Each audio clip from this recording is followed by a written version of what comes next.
I was actually in charge of a group of volunteers, which was a super cool experience to kind of be 20 and just kind of going, okay, where am I going to go? What am I going to do? Okay, well, now I'm in charge of all these people. So I got managerial experience that I kind of wasn't expecting to get, but it was a really awesome opportunity that I'm extremely grateful for. And then kind of a month after that, I was able to go down to Atlanta with Living Sport, and we did all different things in Atlanta, kind of viewing all different stadiums. And I will never forget walking into Mercedes-Benz and just being like, I'm going to work in sports one day.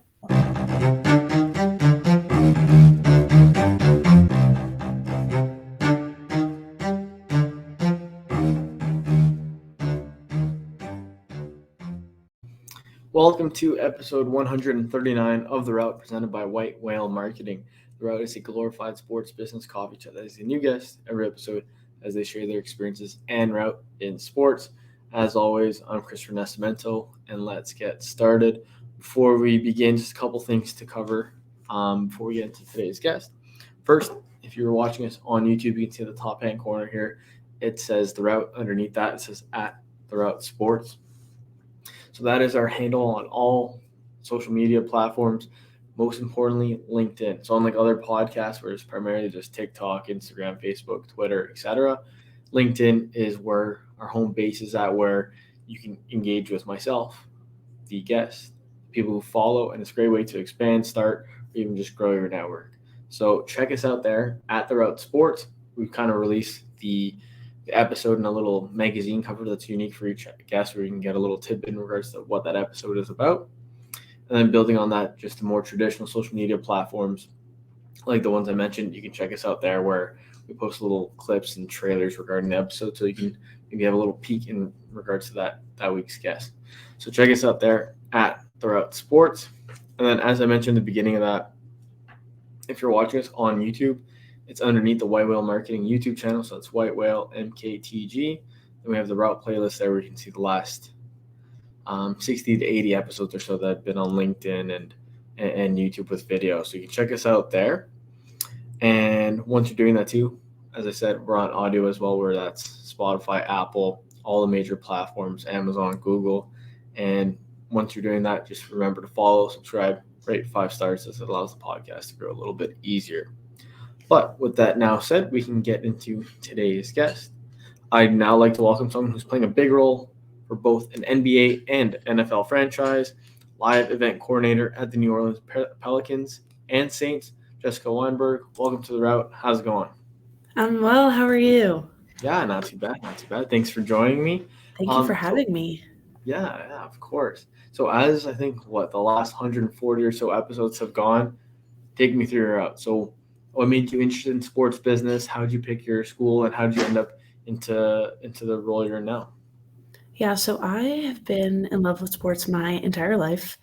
I started playing soccer and t-ball when I was a little kid, and that kind of turned into just a love for it. I played sports from the time I was 4 or 5 until I was a senior in high school.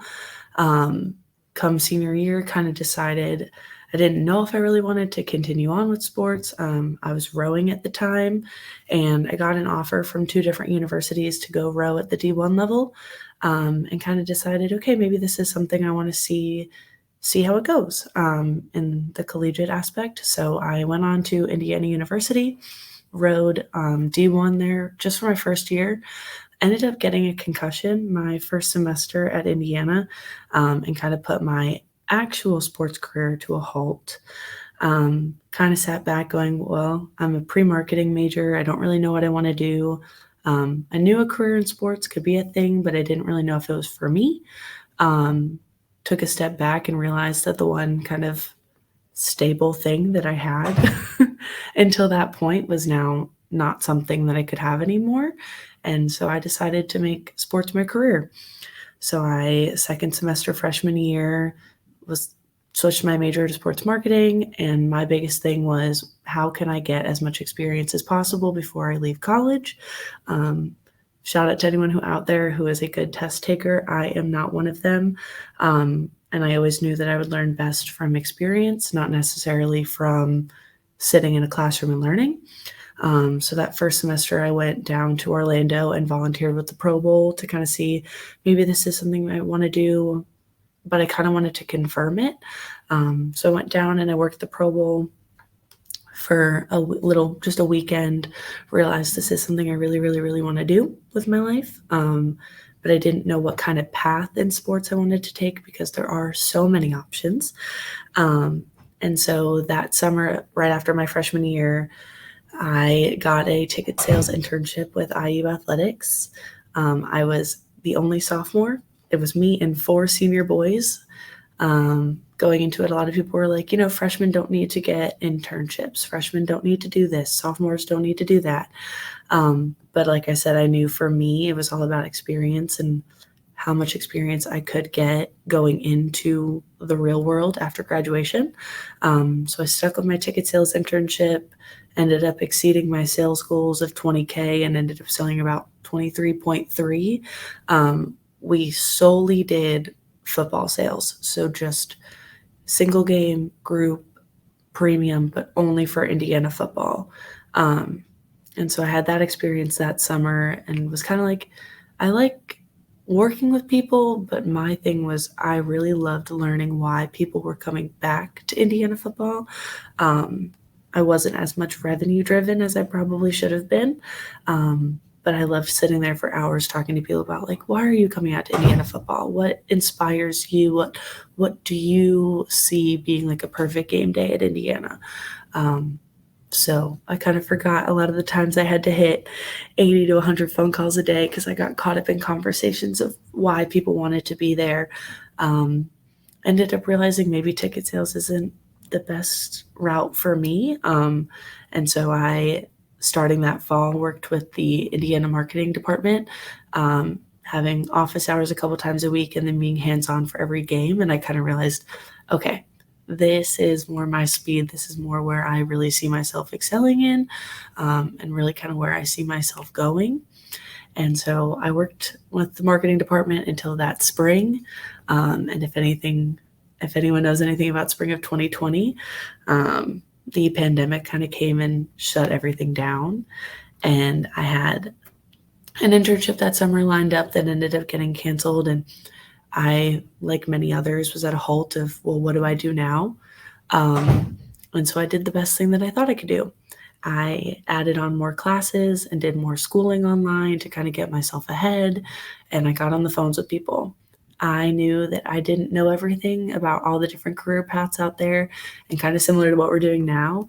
I wanted to know more about other people, and I wanted to know more about their path and what they were doing and how they made it to where they are now.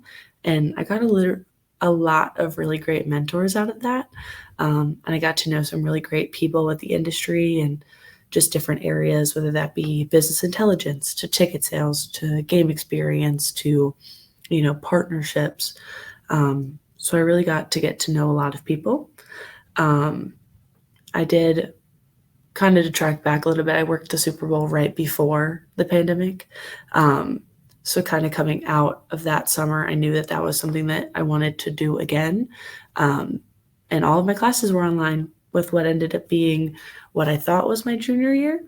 But because I had ended up taking so many classes that summer, I walked in my first week of what I thought was going to be my junior year ended up being my senior year. And my advisor on the phone was like, "Hey, you looking forward to graduation this spring?" And I said, "What? No. I'm a junior." And she was like, "No, like you have enough credit. Like, let's get you graduated. Let's get you out in the real world. Like you mentioned, that's something you want to do. Like, let's make it happen." And so I kind of went into panic mode, as one would do. And I was like, well, what do I do now? Do I apply for grad schools? Tried that, didn't get in. Applied for a bunch of jobs, kind of still undecided of where I wanted to go and what I wanted to do. But my senior year, I took kind of full advantage of having online classes. And I traveled down to Tampa for a week. And I worked the Super Bowl as a team leader. So rather than being a volunteer like I was the year before, I was actually in charge of a group of volunteers, which was a super cool experience to kind of be 20 and just kind of going, okay, where am I going to go? What am I going to do? Okay, well, now I'm in charge of all these people. So I got managerial experience that I kind of wasn't expecting to get, but it was a really awesome opportunity that I'm extremely grateful for. I was also part of the digital media team for the Atlanta trip, so I was actually helping with content and doing the behind the scenes alongside Connor, who runs their socials. And so I got an experience there of like, do I like social work, social media work? What do I, is this something I also want to be doing one day? And so kind of just getting all that experience under my belt going into, the end of my senior year helped me kind of focus where I was applying more. I got really helpful advice from somebody during one of my phone calls of like, look at where you want to be at 5 years and apply to jobs that will get you there. Like, don't spend time applying to all these jobs that you're not going to want to have and not going to accept if they're offered. And so with that mentality, I ended up applying down here in New Orleans, applied as our associate, got the position. And I was just talking about this yesterday, actually, because yesterday was kind of my 2 years of moving down here and graduating college. I graduated college on a Saturday. The following Thursday, I was on a plane, 2 suitcases in hand, no lease, no rent signed anywhere, no place of even knowing where I was going to stay and being too young to rent a car. And I just got on a plane and went. And I've been down here about 2 years now, and I've had one promotion since. So safe to say that I love it here. But yeah, I mean, that's kind of my route and how I got to where I am now. Yeah, that's awesome, and thank you for sharing all that so far. There's a lot of things to kind of get into already. Um, so typically, what I like to do is, go all the way back to maybe more so the beginning of the red that you shared with us, and then we'll work our way to where we are now. So, as you're mentioning more so at the beginning, you went to school for rowing, right? That's how you got your D1 scholarship there. And then you got injured, and then you had that, let's say, instability moment where you didn't have sports for the first time, let's say, in your life, right? And then that's when you realize, hey, like that's that void I need to then fill. Was there ever a moment prior to that experience that were like, hey, this is why I want to work in sports, or hey, maybe this is something I should look into, or is it really that wake up moment that hit you? I've always been a people person. I've loved working with people. I've loved being around people since I was little. I am a social butterfly. I never get tired in social settings ever. So I knew that I wanted to work in a role that allowed me to be with people 24/7 and allowed me to work on a team. And it always been in the back of my mind that like sports could be a career for me. I just didn't really know what path. And then kind of losing that stability that I had had for 17 years of my life. I was like, okay, well, now's if a better no better time than right now to go see if this is something for me. So it was kind of a mix of both, if that makes sense. Yeah, it does. It makes a ton of sense. And to be honest, as you're mentioning that too, right at the beginning, one of the key things that kind of stuck out to me was in regards to you saying, hey, I'm not a good test taker, maybe giving a shout out to those people. So I thought that was funny. But then because of that, that's when you maybe tried getting more of your experience, right? That's how you then volunteered at the Pro Bowl. I think that's something unique too, right? Where obviously you can study for hours, you can, maybe just be a good test taker, or let's say sometimes you can get lucky, right, with how many people take multiple choice exams now. So what made you like click, hey, like if this isn't within my skill set, I gotta go make up for it in the experience area. So was that something that someone told you that? Was that something that like you just realized on your own, or how did that come about too? I am very fortunate to grow up with just me and my mom. My mom kind of sat me down and was huge in getting experience, networking, working in the business world herself. She actually had worked in sports for a brief little time, but more on the financial side. And she kind of sat me down in high school and was like, listen, like, I had never been a good test taker. That's not like a surprising thing going into college. Mhm. And growing up, it just kind of been a thing of like, you learn the most when you get out there. and Yeah. you meet people and you get to experience what they're experiencing. And it'd been like that in just like all aspects of life growing up. So something my mom really had kind of like ingrained into me, and I could not go back and say thank you enough to her for that. Um, but that was just something like growing up was just a huge factor in like just the way that I was raised. And Mhm. so I kind of got carried into looking for internships and jobs and things like Mhm. that. Yeah, that makes a ton of sense. And I guess just building on that too, right? One of the things that you then mentioned was there's so many different options in sports, and maybe you kind of wanted to feel it out and see what was there, and then that's how you got that sales um, ticketing experience. Obviously, you said there you did well, you exceeded your 20K goal, but then it wasn't maybe something that aligned with you perfectly. But let's have a two-part question on that. So, what allowed you to exceed, and then how quick did you realize, hey, this wasn't for me? Because I know when I was in accounting, I always thought that was for me. I was doing it, and as I was doing it, that made me realize, hey, this isn't for me. And through that thought process, I was like, okay, what is? Right? Because when you're doing something I find you don't like, you're gonna find out real quick what you'd rather be doing. So how did Yeah. that maybe experience go about? Because I know I had my own story for that too. I know for me, a lot of people kind of in the back of my head were like, and just like in my ear all the time, were like, sales is the easiest way to get into sports. And so I was like, okay, like um, if that's what is best, then great, let me try it out. Like everyone's kind of pointing me in the direction of sports and like sales and sports. So I'm going to try it. Um, I think my success came from how much I care about the people that I was working with and how much I really wanted them to have a good experience and kind of like upselling things that were like, okay, well, if you add on a parking pass now, it'll make your game experience, like your game day experience, so much simpler. You won't have to worry about the passes selling out. You know exactly where you're going to park, like a smooth transition day in, day out of knowing exactly what your plan is going to be. Um, so I think it just kind of came from my love for people, honestly, more than my love for sales. um, but I think I kind of realized as I was going, like the people I was surrounding myself with loved being on the phone, making 80 to 100 calls. There were days that I couldn't get past 50. And I was like, why am I not doing well? Like, you guys are all doing so great, but I'm not. And my boss kind of pulled me aside and was like, listen, it's not that you're not good at sales. You're just not driven the same way that they are. And there's nothing wrong with that.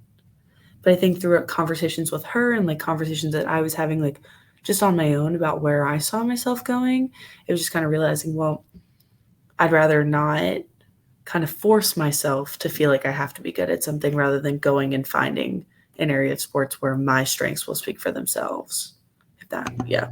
Yeah, no, that of course makes sense, and obviously it's very much dependent on who you are and what you're interested in. So of course that makes sense.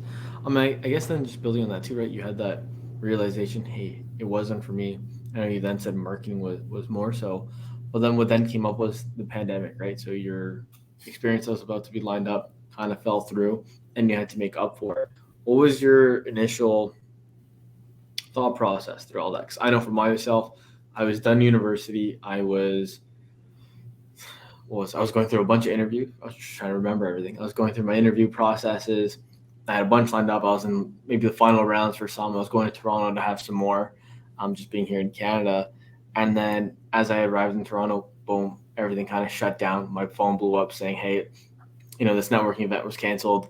I was getting texts from people that I knew that was working, at the companies in Toronto saying, "Hey, like you should hit up the manager today because everyone's getting sent home and we're not returning tomorrow." So then, I had my whole little experience there. So what was it like for you? Yeah, I was very fortunate that I was working with like the marketing team, like I had said. And every intern kind of within the IU marketing department got a different like lead sport that they got to work. Um, and being a softball player myself in a previous life, I got to work with the softball team. It was the first game of the home season, and we got an email on our phones. Hey, your spring break is now turned into 2 weeks. Bring what you need. 2 weeks then turned into 2 months before I was able to come back to campus and like get my stuff out of my sorority house and like be able to move fully home. But I was going from Indiana to New York. And New York was just bad right off the bat. And so I kind of didn't know what to do. My aunt works in healthcare, so I was hearing her kind of talk through things, and it was a scary time in New York. I mean, it was scary everywhere, but to go from kind of like Indiana where like you're in college and everything's carefree and like this isn't serious, and like you go home and you're like, oh, this is serious. Like I gotta like slow down for a minute. And a lot of my professors like didn't know what to do about teaching online because they knew that there were things bigger than the classroom that were going on in people's lives, and it was like take care of yourself. So I had a lot of finals that got canceled. I had the internship that I was supposed to have that summer got canceled, and I really like for a good 2 weeks was stuck. And I was like, what do I do? What's next for me? Does it make sense for me to like go back to campus and like live in an off campus apartment and try to get experience there? Does it make sense for me to stay home and get experience here? And then I kind of realized, well, if I'm sitting at home questioning what I'm supposed to be doing, there are plenty of others who are also sitting at home questioning what's going on and like what they're supposed to do. And I was like, let me see if I can get people on the phone. And so that's kind of how that turned into me having over 40 plus phone calls that summer, was just reaching out on LinkedIn and being like, hey, respectfully, if I'm sitting at home and sports aren't really existent right now, I was like, do you have 5 minutes of time to just kind of talk me through what you did? And like, if you have any advice for me, because at this point in time, I thought I had 2 more years in college. Reality check, I only had one, but it was just a time where like you do kind of like freeze for a second, but then you have to realize like, okay, I have to make the absolute most of like where I am right now and what I'm able to control and what I'm able to kind of fix in this moment. So, Yeah, absolutely, and kind of just build. We'll get into that period where you thought you had 2 years, but you didn't. So that's kind of funny. But yeah, I completely understand what you're talking about. I think I was fortunate to be in the position where I already kind of started my podcast by then, and once everything shut down, I was like, oh, fair enough. I'm similar to you. I started reaching out to people, and everyone was available. And I remember I was essentially almost working full time in regards to how many podcasts I was recording, where I had to go, 2 episodes a week at the time because I was recording so much. I think I had like 40 or 50 episodes in the bank, and I was like, oh man, what do I do? So I had to shorten it. And then some people, they would be messaging me. I was like, hey, like, sorry, your podcast is going to come out in 7 months. But yeah, it was a crazy time period. But as you mentioned there, at the beginning when you're sharing your route, you're just talking about, hey, what can I do? And then that's when you decide to take on more classes, try to figure things out a bit further. And then boom, you're hit with, hey, congratulations, you're graduating early. And I'm sure that was a whirlwind on its own. Unlike you, I was in the position where once I got to my third year, I'm like, I want to be done. My plan was like, let me get out of here. Like, I just want to get experience now. So I like forced myself to finish early. And I was like, okay, fine. Like, this is where I want to be. I'm sure when it kind of just gets dropped on you, it's a completely different experience. Where like, hey, this wasn't part of the plan. This is what I thought would happen. So maybe you kind of build on that as well, and take us through that a bit more. yeah, I mean, I came back to campus that fall, and I knew, at least for the fall, a majority of my classes were online still. Um, so I moved myself back to my apartment because my mom, being in New York, like planes were still questionable. I didn't want her driving 12 hours by herself. And so I kind of drove back to campus, and I took a week to move myself in and like get acquainted to my classes. And for once, I was in classes where I didn't know everyone around me. It was just squares on a computer screen.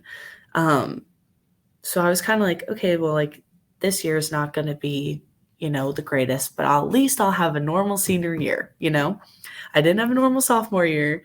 Junior year will be a little questionable, but like maybe senior year will just be like my freshman year. And like I said in the beginning, I am not a school person. So for me to want to sit there and want more school, I think I just wanted more normalcy than anything else. And I really wanted to just go back to the way that things were. Um, but you have your call with your advisor kind of like the first week to just like check in and see how summer went and like what classes you're thinking for the spring. Um, and so we hopped on a call, and she looked at me and she was like, listen, like, are you excited for graduation? And I was like, what are you talking about?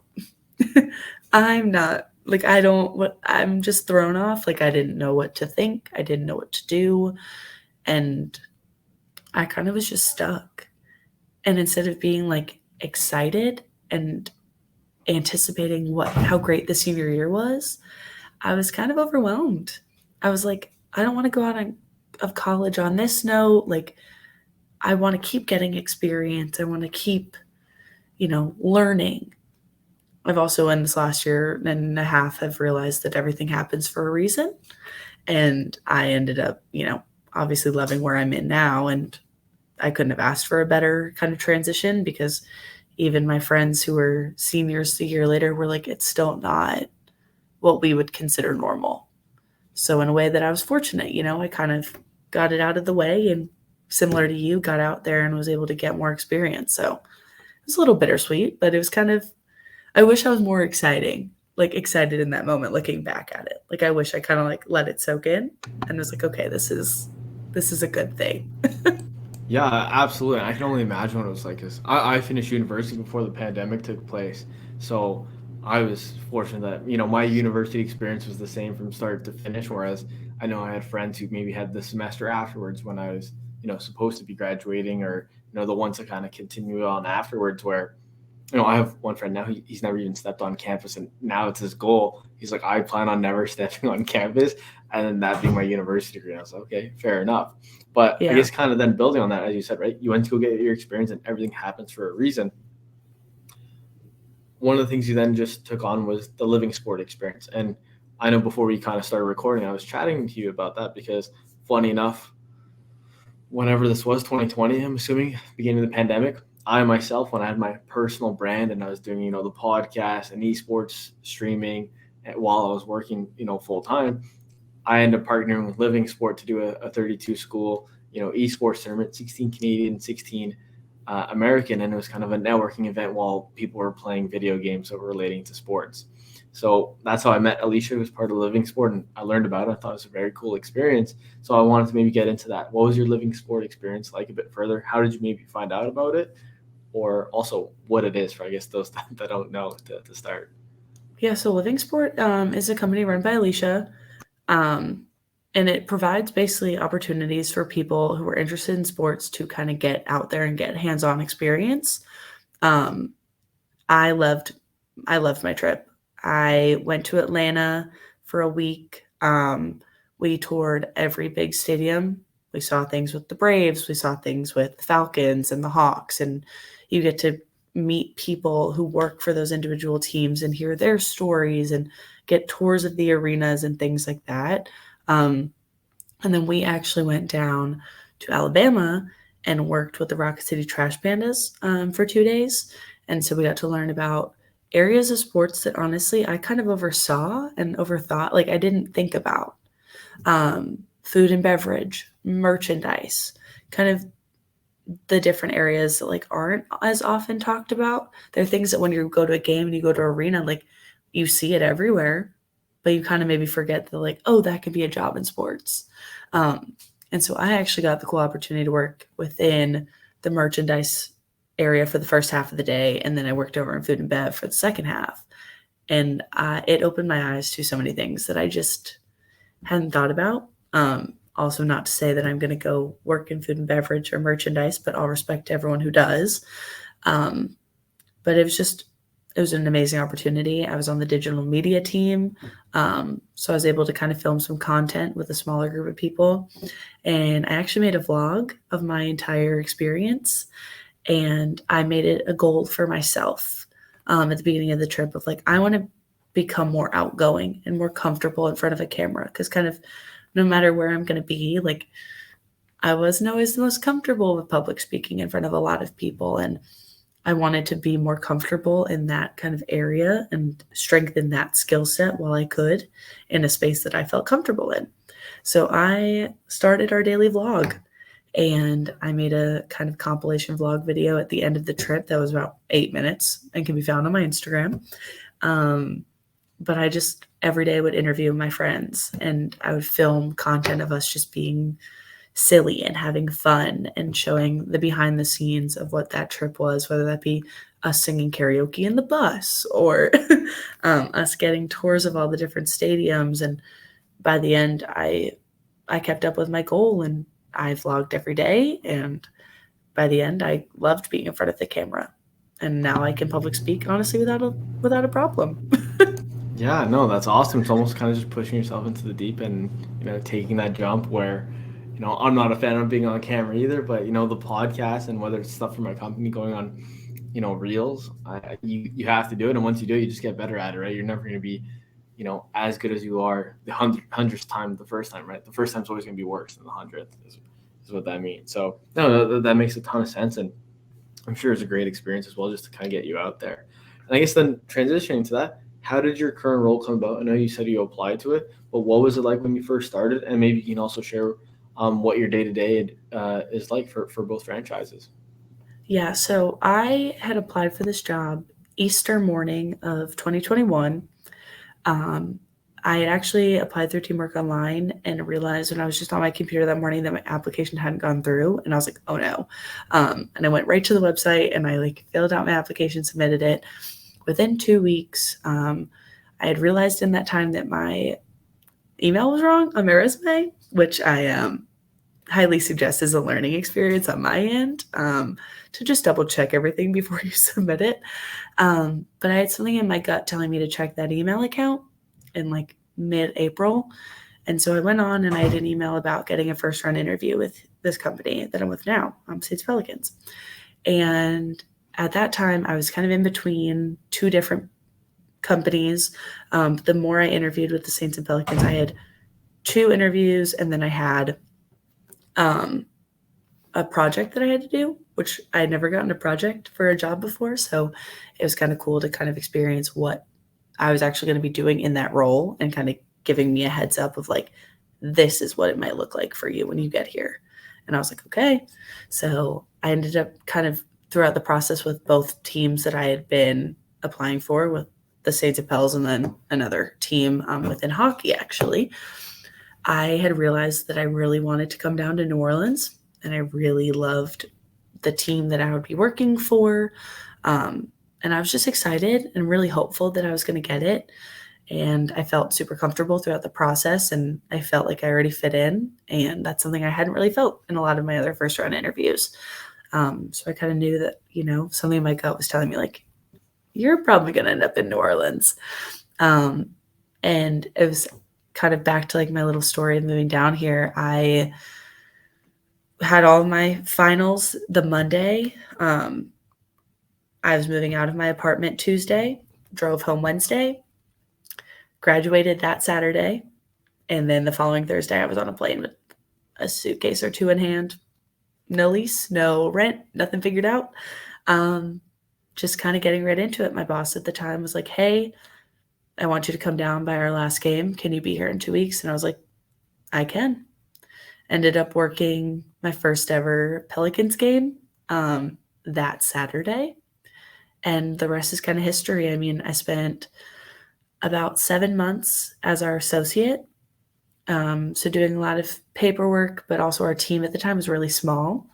So it was just the director, the manager, coordinator, and then me as the associate. There were 4 of us at the time. And it was kind of all hands on deck for everything for both Saints and Pels, just kind of being there, learning whatever you can. I was up in the booth with my boss on Saints game days, just tracking. We use a software called Showflow on game days, and that basically highlights the entire script. So any activations we're going to do in game, what time the national anthem needs to be started by, ended by, all kind of minor details like that are all within our script. So my job was to sit there and move things around as we kind of were going through the game, because things are always going to change. No game day is ever just going to kind of follow the order of the script. So I'd be in there moving things around, making sure the PA reads are up on the screen for our PA announcer to make sure he was on track of things, and just kind of getting as much experience as I could. But because our team was so small at the time, we were all kind of hands on deck for half times and anthems and pitching ideas and things like that. And it was December 28th.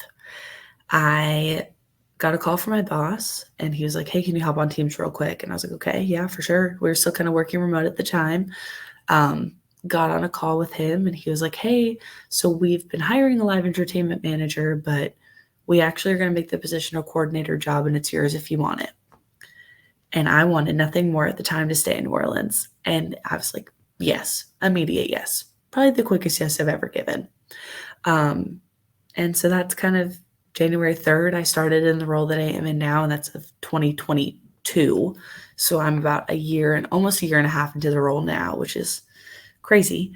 Um, but now I book all anthems, halftimes, DJs, in-game performances, color guards, things like that. Um, Last season it was for both Saints Pels. This season that we're about to start, so the 23-24 season, I'll be putting more of a focus on the Pelicans, just because of the amount of entertainment that needs to be booked. Um, but I have a Saints counterpart as well, and she's fantastic. But yeah, very, very crazy, very hectic, but wouldn't change it for a thing. Yeah, that's amazing, especially how it came up, and even just you saying how fast of a yes that was. It's kind of cool how it all kind of comes together. But yeah, that's been amazing, and thank you for sharing your route so far, right? And before we wrap up everything, I have two questions I'd like to ask every guest, kind of, and just to kind of put a bow on it all. So it's a little annoying now for everyone who's been listening to the podcast for 140, 139 episodes now. I always say I'm going to live until I'm 103. I'm going to be on a rocking chair, going back and forth, just thinking back to all the cool things I did in my career to date. Same scenario to you. Jessica, 103-year-old on a rocking chair. Okay? You're sitting on this rocking chair, going back and forth. What's one story to date that's going to stand out to you that you're going to remember when you're 103 and you're going to be like, wow, that was a cool moment that I got to live during my career? Yeah, so it was I know exactly where my mind went the second you said 103, so I'm just gonna go with the first story that kinda comes to mind because extremely grateful for, every story that I have and everything that I've been able to do within kind of my 2 years here, and there was a game, it was our November 7th Monday Night Football game against the Baltimore Ravens. It was my first game that I was kinda transitioning my new counterpart into the role, and so I was kinda hands off. I was just there to make sure everything ran smoothly and to answer any questions, but I wasn't as go, go, go, do all the things. And we had found this national anthem performer. It was somebody that I had found for Pelicans for playoffs, and we brought them back for the Monday Night Football game, and they got, like, an applause for Pels, and we were like, they would be the perfect fit. So, I was standing there and I took my headset off, which don't tell my boss, in that moment, and I was just listening to the performance in front of 70,000 people, and the crowd erupted. And it was the first time in a really long time that I was able to, like, step back and see big picture the impact that my job has on people. Because people will go to Saints and Pels games and they're never going to be like, oh, Jess booked all that, and I'm okay with that. But in that moment, I took a step back and it really like sunk in that like all of these people just enjoyed that performance. And that is someone who before the Pels game had never performed the national anthem at a professional sporting event. It was someone that I found on Instagram that I just DM'd and was like, hey, would you all want to come do this opportunity with us? We would love to have you. They were great at Pels. They were phenomenal at Saints. And I remember like standing back and just listening to it and letting it all soak in and then going on social media and people were tweeting about how great it was and how much they loved it. And just realizing like in that moment that my job impacts so many people like on a day to day and just in that moment. And not only does it affect the people in the stands, but it affects every performer that we bring in the building. Like this year for Pels, we brought in 125 performers between anthem, halftime, pop-ups, DJs, things like that. And every single one of those 125 people leave going, well, I just got a platform that I've never had before. I just got to do and show what I love to do the most in an area that I've never been asked to be in before. And so kind of finding that happy medium will always be something that I remember. And just knowing that, like, I'm impacting the fans in the arena, but I'm changing people's lives at the same time within those musicians. So Yeah, no, it's a that's a it's a phenomenal super story. cool. Yeah, no, that's But great. No, very very cool, and kind of, almost like you're saying, you just kind of see all of your work just in front of you once you take off that headset, even though you're not supposed to. So that's good stuff. Then yeah, the last question I now have is: we went to the future, 103-year-old Jess. Now let's go back to 16, 18-year-old Jessica, where maybe it's you deciding what university you want to go to, or maybe it's when you're fielding in the scholarship offers. What's one piece of advice that you've now learned that you would go back in time and share it with a younger version of yourself? oh, that's a good one.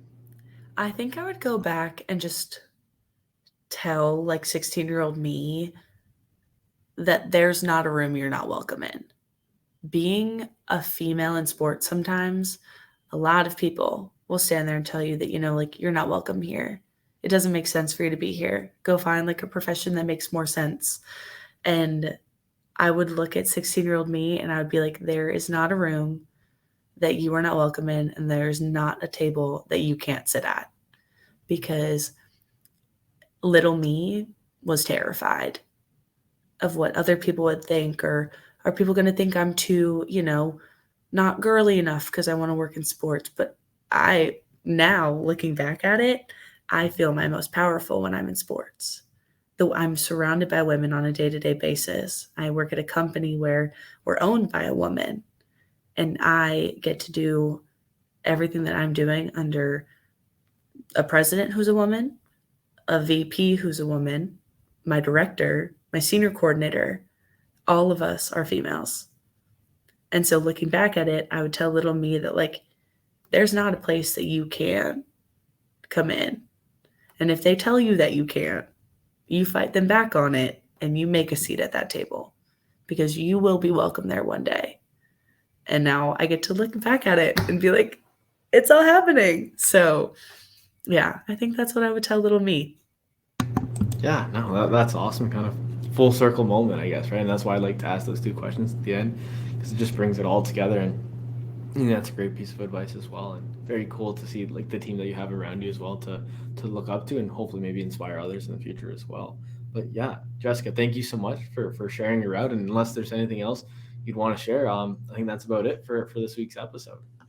Awesome. Well, thank you again for having me.